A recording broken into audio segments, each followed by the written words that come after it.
Hello, I'm just about to go through a swing bridge on this stretch of the Calder.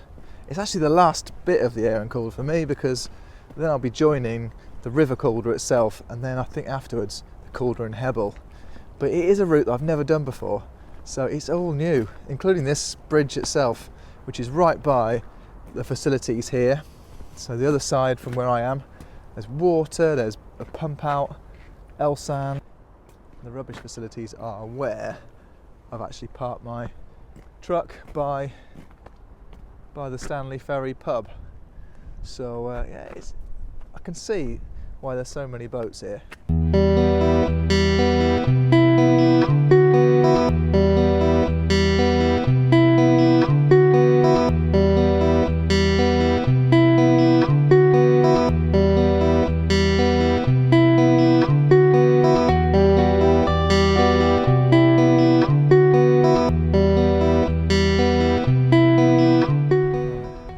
The end of the day, it's, well, for a winter day it's almost 3:30, so the light is starting to fade now, and I'm just wondering about this next section of the navigation. This red light here by the lock, blinking away at me, tells me that I'm not allowed to go through. It's because the river level is too high, and although that looks absolutely fine, I'd be very happy to go out on that, my insurance company would say otherwise. They'd say I wouldn't be covered if something went wrong. So I'm going to see what it's like the next morning. There's always plenty to do on a narrowboat, and in this case, I just want to get the fire going so I can warm up a bit.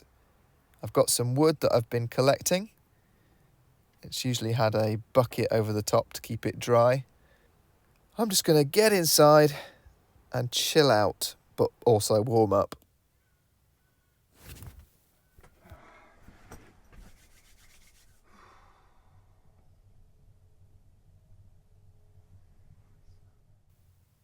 Who needs YouTube when you could just look at a lovely fire blazing away? Please still keep watching YouTube, otherwise I'm out of a job. Just before going to bed, I checked the water levels to see what they were doing. It seemed like they were dropping. So I reckon we're on for tomorrow.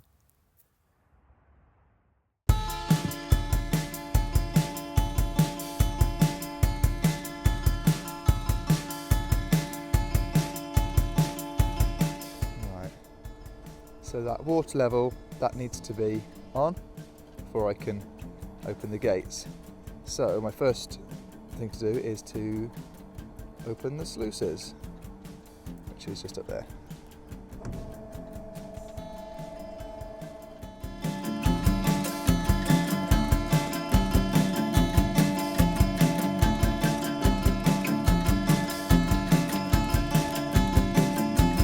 Gates open, water level, lock ready.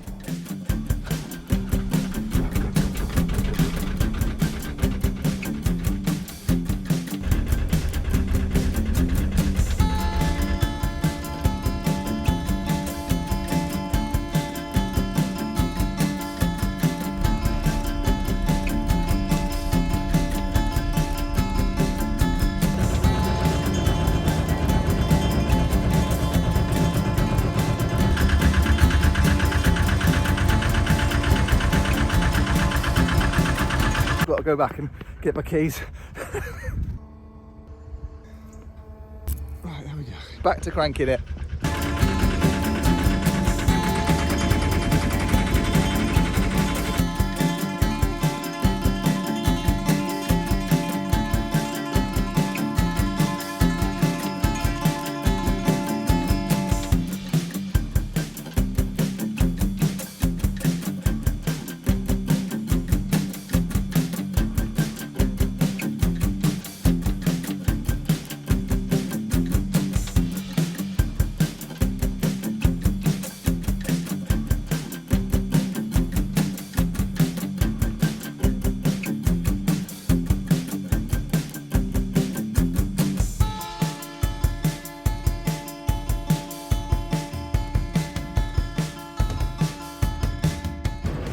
Well, this is quite something, because I'm just passing under a bridge whilst the train that supplies a power station is going over.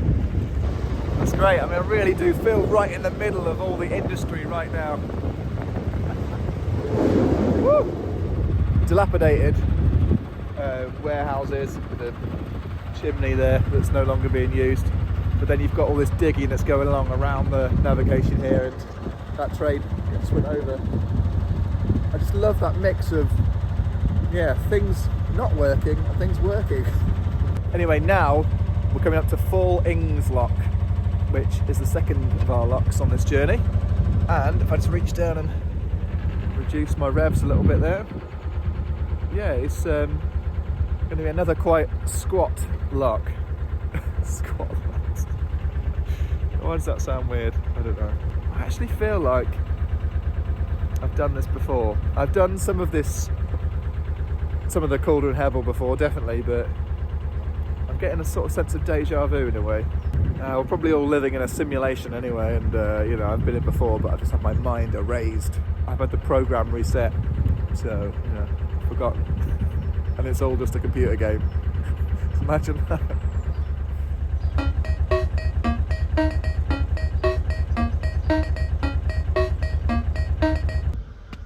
There aren't any lights on this lock telling me whether I can go in or not, because it's completely manual.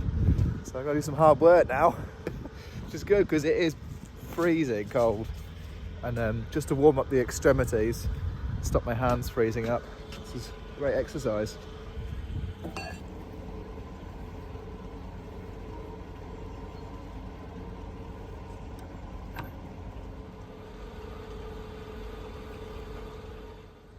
There's a sign just over there saying welcome to the Air and Calder navigation.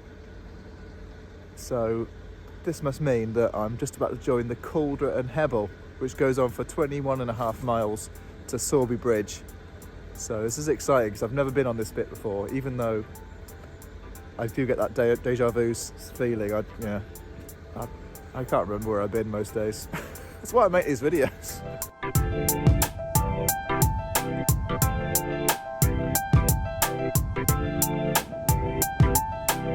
Right, this lock is actually a lot longer than I was expecting. This gives me more time to slow down, but reversing is difficult. I've done a lot of it. I'll admit the design of a propeller is not something that I would be able to recreate myself, but as I understand it, they are designed for going forwards and not backwards, and that is why it takes my boat certainly a long time to slow down. Because there are no such thing as brakes on a narrowboat, it's the reverse. Sticking it into reverse, that's how you slow down. Anyway, for me, I want to speed up and keep warm, but I can't pass this area without mentioning this little disused cut that I found.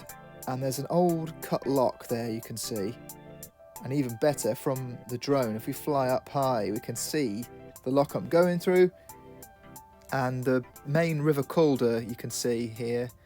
But next to it we can see another cut that was made. And I don't have much information on this, but I can see an old lock there. And the cut itself seems to join up next to this 14th century chapel, which we'll see a bit more of later on. From where my boat moored up before going to the lock, this is all you can see from the riverside itself. We've got a lot of Polish brothers and sisters living here in the UK, and on this lock there are some messages that they've kindly left for us. I'm not sure exactly what that says. I don't speak any sort of Eastern European languages, but I'm pretty sure that says, "We love the canals." Yeah. Oh, and we fully support the Canal and River Trust. And on this side it says, "We really, really like the blue signs." Well, that is controversial. I much prefer these black and white signs. Well, let's not get into politics, but it's a funny name, isn't it? Falling Bridge, Falling Lock. Does that mean it's going to fall down on me? Or terrible joke, Robert. No, it's actually an ancient language, Norse. It's old Nordic. Ings is a meadow or marsh. So that makes sense with us being on the river. And full, supposed to rise and fall. There we go. I'm just being helped through this lock, but yeah, now on the Calder and Hebble navigation. Let's bloody well crank it. Tell you what, it doesn't pay to be shy, because if you don't talk to local people like Dave here, who's helping me, not only helping me through this lock, but also telling me about everything that's coming up for me, what to look out for, where to moor, facilities wise, what's going on. So yeah, I keep saying it, always talk to people.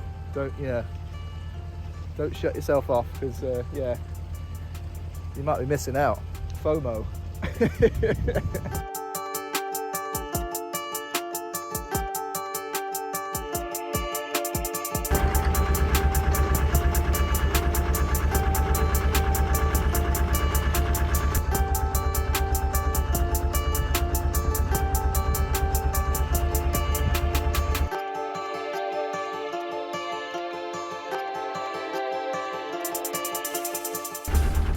Loads and loads of rings here for mooring, but I have been advised not to leave my boat on its own here, and I do now need to leave my boat so I can go back and visit my family who do not live on my boat. That's 72-hour max, but I'm going to stick it over the other side there where I've been told it's a bit safer anyway.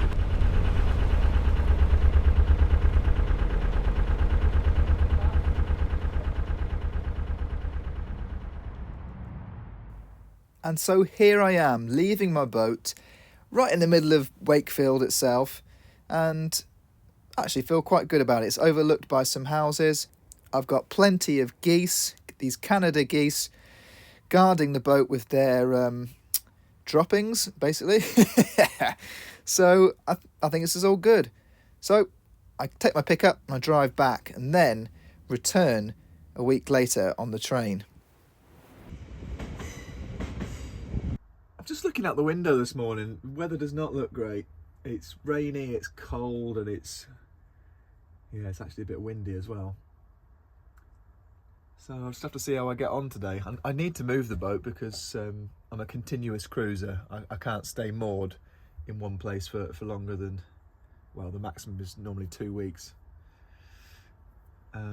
Last night it was pretty cold on board, and I actually slept next to the fire on my sofa bed, which I didn't have to pull out because it's just me on board today. But I'm just glad my fire's roaring away today. At least I've got that to fall back on when it gets too cold outside. I can just come back inside and warm up again.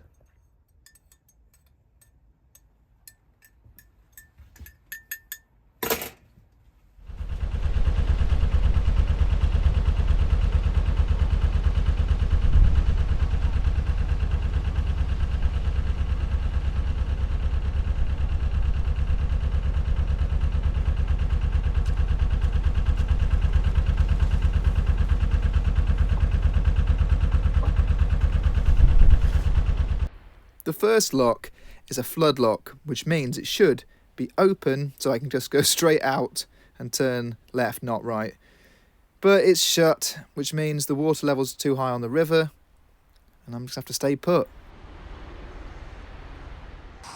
So I thought, well, I'll change into me city clothes. Look at that. It's like a male model. Look at him. And I'm going to explore Wakefield. There's the Hepworth Gallery. And then there's the Chantry Bridge. This is a really incredibly old bridge built in 1200s. And a tiny chapel. There's only 4 of these type of chapels in the country. And this one is built in the 14th century. And you can get married here. A couple of boaters I know have actually tied the knot inside that very building. Just across from an empty shop, I see another piece of architecture, and it's the cathedral here. This is the home of Noel Gaze doing the Lambeth Walk. And look at it, look, I'm doing the Lambeth Walk, almost. A little bit of a oi oi, bit of a Cockney vibe going on there. I did live in London for 6 years, lots of pigeons there. If you're a geek or a nerd, it looks like you're welcome in Wakefield, as this little gaming cafe shows, but also as it's home of Britain's biggest model railway. And this thing is quite impressive, but I did feel like it was half finished. So they've got some extra bits to complete. But for the most part, I was blown away by the details. It all seems to be rooted in the 70s or 80s. So, yeah, and I just loved seeing a train going over the same navigation that my boat is on. And that's where I'm going to have to leave you, moored outside the Ruddy Duck, which looks a little bit like this. They do some wicked food in here, as displayed by my friends Angie, John, and Scott, who's having a jam roly-poly. Lovely stuff. Thanks for watching. Bye.